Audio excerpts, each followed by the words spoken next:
There is no better way to love yourself than to rub yourself. And if there's one thing I've become a master at over the 10 years of holistic healthcare practitioner work I've been doing, that is loving myself. And I'm excited to share with you all the ways that you can rub yourself and feel the love.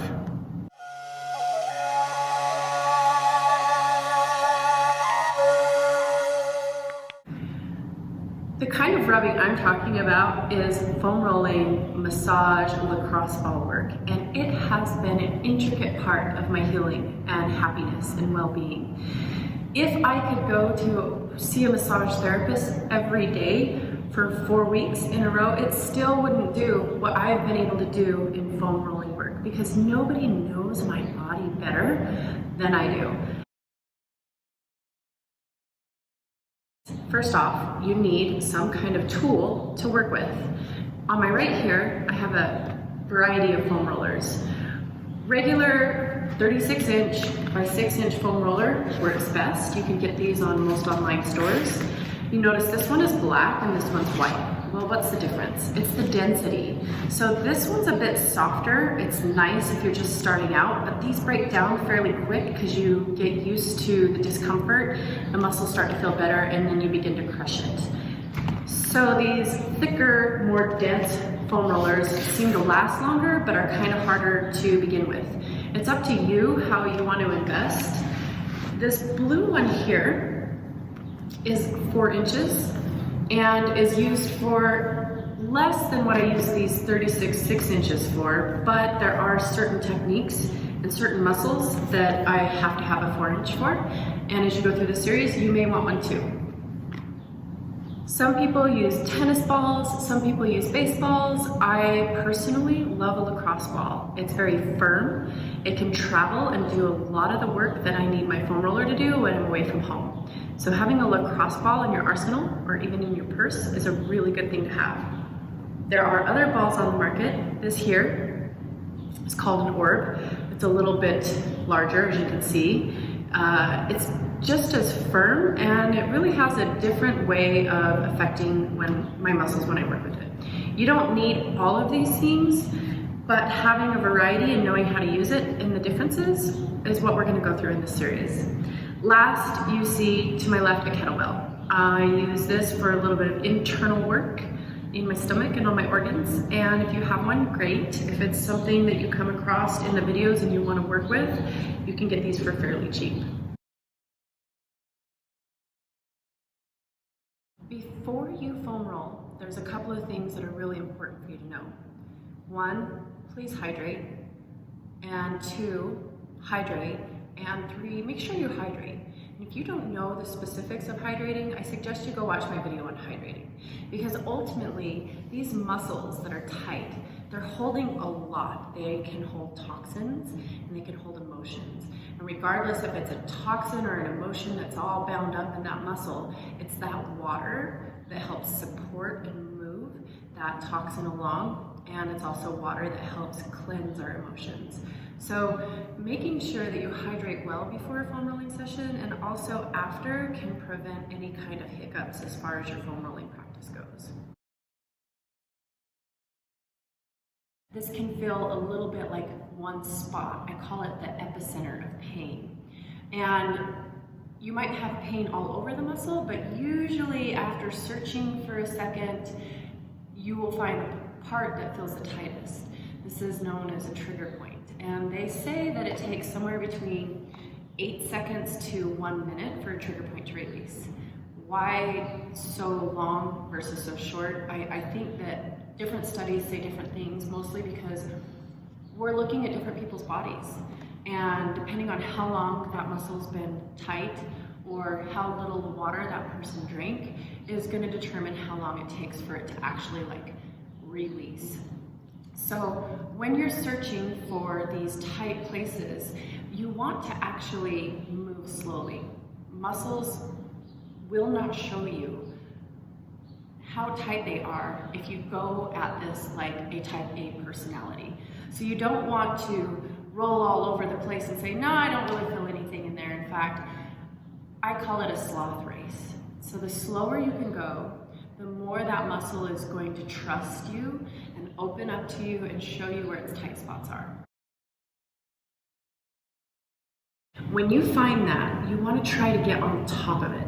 Once you're on top of it, you're going to attempt a level 2 of pain. So if level 3 is it's too much and level 1 is it's not enough, push harder, that level 2 is that sensation where it hurts so good that you can take it, but it's definitely tender.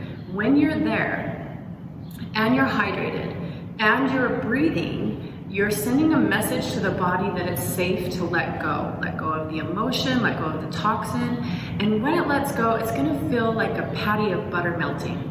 When it melts, usually what you'll find is the pain is gone, dissipated, or it feels like it moves a little left or a little right or a little up or down. These points that you're finding are called trigger points, and oftentimes they come in clusters. So it doesn't mean that you didn't release the point when you find it and it melts, but it moves over. It just means that its friend next to it is raising its hand wanting you to go to that place. So that consciousness, that breath, and really getting out of your head while you're doing this and getting into the muscle that you're working on and feeling for that gentle melting and release is the proper way to really do a self-massage treatment on yourself. It's something that is better done over weeks at a time than a big session.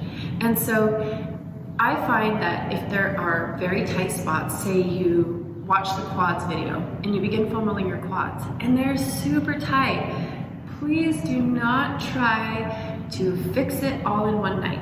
I know you A-types out there want to get it done, but your muscles did not get this tight overnight, and you're going to benefit from weeks and months of continuous consecutive work that lasts just a couple minutes a day instead of trying to break it all down in a night. This is going to leave you bruised, and it's not a good thing for your body.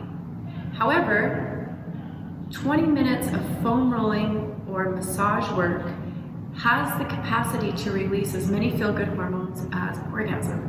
Like I said, this is going to be an act of self-love, and it feels just like that as you complete a foam rolling session. Foam rolling will also shut down a muscle. It will take an overactive muscle and completely relax it. So if you're going to use this before a workout, you should have vested knowledge as to which muscles you need to turn off that are overactive and which ones you need to activate. A lot of the times, the place where we feel the pain is not necessarily the tight muscle. Sometimes it's the complete antagonist of that muscle. So for example, if I were to go to a massage therapist and I had a lot of kyphosis. So kyphosis is that position we get from working on the desk all day. And in this position, the muscles in my back are chronically stretched while the muscles in the front of my chest are becoming tighter and tighter and tighter, being shortened all day long. Most people in this position begin to feel pain in their mid-back. So if they go to a massage therapist and say, rub me right here, but they're in this position, basically they're turning off the stretched muscles that need to reactivate. They need to turn on. And they might feel a little bit better coming out of the massage therapist office, but the pain usually returns in just a couple of days. A really educated therapist would look at that person again that has the kyphosis, and instead of laying them on their stomach, would lay them on their back and begin to release the pecs and open up the chest, giving these muscles in the back that have been stretched a break. And so I encourage you to, if you have somebody in your area that you can work with that can measure your body and determine what muscles are tight and what muscles are long and give you a quality stretching and massage program, then that would be probably one of your best bets. But if you don't have that and you're just going to go through this series, I highly encourage you to explore all the muscles, and what you may find is that the place that you didn't think you hurt at all is the place that you hurt the most.